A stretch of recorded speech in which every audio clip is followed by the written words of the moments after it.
जय हिंद दोस्तों। All can study में आप सभी का स्वागत है। क्या दुनिया एक और बड़ी जंग के बिल्कुल मुहाने पर खड़ी है?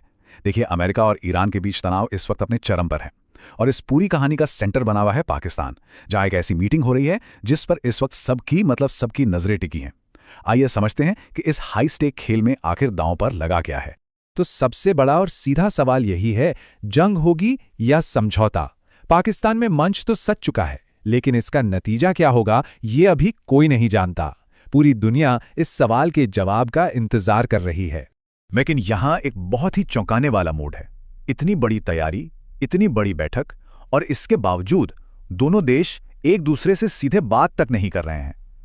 डिप्लोमेसी की दुनिया में ये एक बहुत बड़ी बात है और ये दिखाता है कि दोनों के बीच भरोसे की कमी कितनी ज्यादा है, खाई कितनी गहरी हो चुकी है। और इसकी वजह है ईरान का रुख। ईरान ने बिल्कुल साफ कर दिया है, दो टूक कह दिया है कि बातचीत तो होगी, लेकिन सिर्फ और सिर्फ उनकी शर्तों पर। और जानते हैं, इसी एक लाइन ने बातचीत का पूरा समीकरण ही बदल कर रख दिया है। तो चलिए देखते हैं, आखिर ईरान की ये शर्तें हैं क्या। उन्होंने टेबल पर 4 बड़ी मांगें रखी हैं और साफ कह दिया है कि इन पर कोई भी समझौता नहीं होगा। एक एक करके इन्हें समझते हैं। तो देखिए, ये हैं वो शर्तें। पहली, होर्मुज स्ट्रेट, जो दुनिया के तेल व्यापार का एक बहुत बड़ा रास्ता है, उस पर पूरा कंट्रोल सिर्फ ईरान का होना चाहिए। दूसरी, अमेरिका जंग से हुए नुकसान का हर्जाना भरे और सारे आर्थिक प्रतिबंध फौरन हटाए।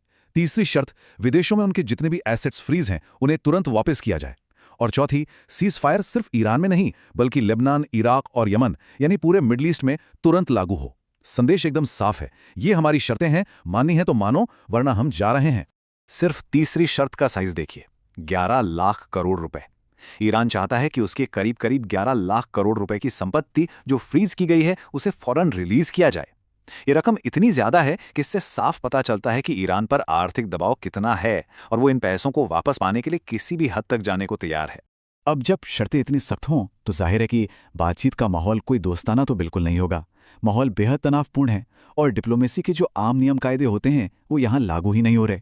इस तनाव का पहला सबूत, दोनों टीमें एक ही छत के नीचे मौजूद हैं, लेकिन एक ही कमरे में बैठकर बात करने को भी तैयार नहीं है। और सिर्फ इतना ही नहीं, ईरान ने यह भी साफ कर दिया है कि अमेरिकी टीम के साथ कोई फोटो तक नहीं खिंचवाई जाएगी। देखिए, डिप्लोमेसी में इन प्रतीकों का बहुत बड़ा मतलब होता है और ये एक साफ संकेत है कि वो दोस्ती का कोई दिखावा भी नहीं करना चाहते। तो सवाल ये उठता है कि फिर बातचीत हो कैसे रही है। असल में हो ये रहा है कि दोनों टीमें अलग अलग कमरों में बैठी हैं और जो मध्यस्थ हैं वो उनके बीच मैसेज लेकर एक कमरे से दूसरे कमरे में जा रहे हैं। ये स्थिति ही दोनों के बीच की गहरी दुश्मनी को दिखाती है। और इस तनाव के बीच एक और बात जुड़ गई है। ईरान ने अमेरिकी मीडिया पर खुलेआम झूठ फैलाने का आरोप लगा दिया है। उनका कहना है कि मीडिया में भले ही कुछ भी खबरें चल रही हों, लेकिन असल में अमेरिका ने अभी तक पैसा रिलीज करने पर कोई सहमति नहीं दी है। हालांकि अमेरिका की तरफ से इस पर अभी कोई ऑफिशियल बयान नहीं आया है। और अब आता है इस पूरी कहानी का सबसे बड़ा ट्विस्ट, वो एक मुद्दा जिसने सालों से अमेरिका और ईरान के रिश्तों को उलझा रखा है, यानी परमाणु हथियार। उसका इस बातचीत में कहीं जिक्र तक नहीं है। ये वाकई में बहुत हैरान करने वाली बात है। तो क्या इसका मतलब ये है कि ईरान का ध्यान अब पूरी तरह से आर्थिक मुद्दों पर आ गया है? तो अब यहां से आगे क्या होगा? सब कुछ पाकिस्तान की भूमिका और आने वाले कुछ घंटों पर टिका है, जिसके बाद हमारे सामने सिर्फ 2 ही रास्ते बचेंगे।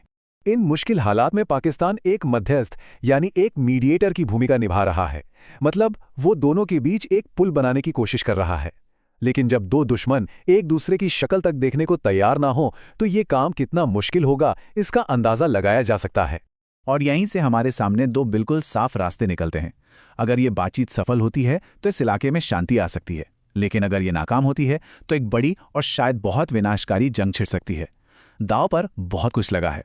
आने वाले कुछ घंटे, जी हां, बस कुछ घंटे, इस पूरे क्षेत्र का भविष्य तय कर देंगे।